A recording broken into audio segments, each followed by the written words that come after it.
Magandang gabi sa inyo dyan mga idol, no? Welcome back sa ating YouTube channel, Bagong Pilipinas, Old Queen TV mga idol. So mga idol, bago na naman na nahuli natin na isang Indian head na napakatagal ng panahon mga idol. So yan ang pag-uusapan natin mga idol, no? Ito yung Indian head, no, 1 cent, no? So ang pitsa niya mga idol 1896. Ayan, 1896. United States of America mga idol. So makikita natin mga idol yung larawan, no? Yan yung buhok niya mga idol. Kaya nga lagay head, no?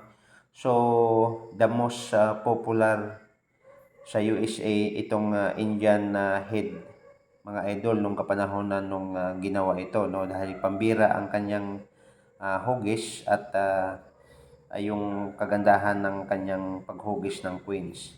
So mga idol, kung baguhan ka pa lang sa ating YouTube channel, please don't forget to subscribe, paki-like na rin at pakipindot ang notification bell para lagi tayong updated mga idol sa ating mga ginagawang video. So mga idol, pag-uusapan natin itong 1896 na Indian head, no? Super rare ito mga idol, no? Super rare Indian head penis 1896. Alam mo mga idol, may nakapagbinta nito mga idol sa auction, no? Sa heritage auction o sa iba't ibang uri ng buong daigdig sa lahat ng mga collectors ng mga pera, no? Hinahanap ito ngayon nila mga idol, itong mga coins na to, dahil 1896 worth a lot money. 1 cent coins is tumataginting na $25,000 mga idol nung naibinta ito.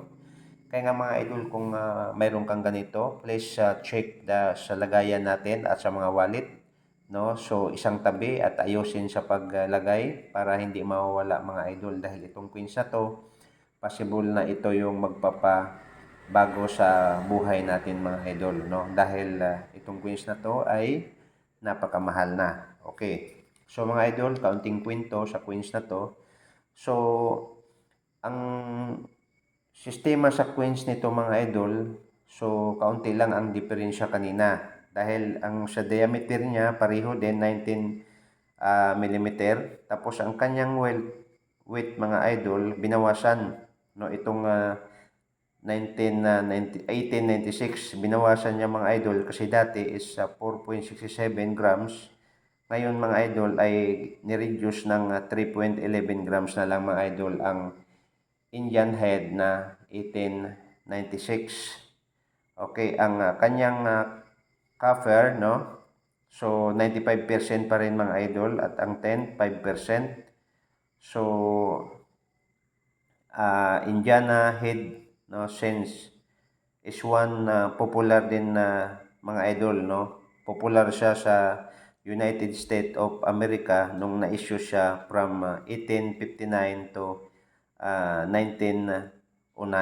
So ganun siya kakilala mga idol. Kaya lang itong coins na to mga idol, kung bakit nawala ito sa circulation, ang ginawa nito mga idol ay naban pala itong Indian head sa USA, no? Kaya nga hindi na siya nakikita ngayon sa circulation mga idol. Kaya nga mayroon tayo mga idol na itabi, no? Ito mga idol, nakolekta ko rin ito, no?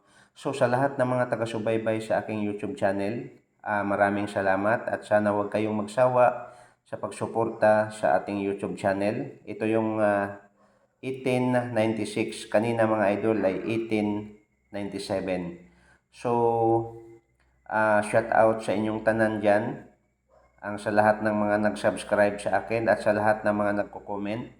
So hindi pa naman tayo mga idol gaanong kagalingan pagdating sa pagpaliwanag sa mga coins, pero binigyan ko lang kayo ng ideya mga idol na may picture tayo na pinapakita na baka mayroon kayo, itago ninyo at ipamana ninyo sa inyong mga anak, kasi balang araw ito ay makakatulong sa kanila. So mga idol, maraming salamat sa lahat ng mga taga-subaybay sa aking YouTube channel, at maraming salamat sa panood, at God bless you mga idol.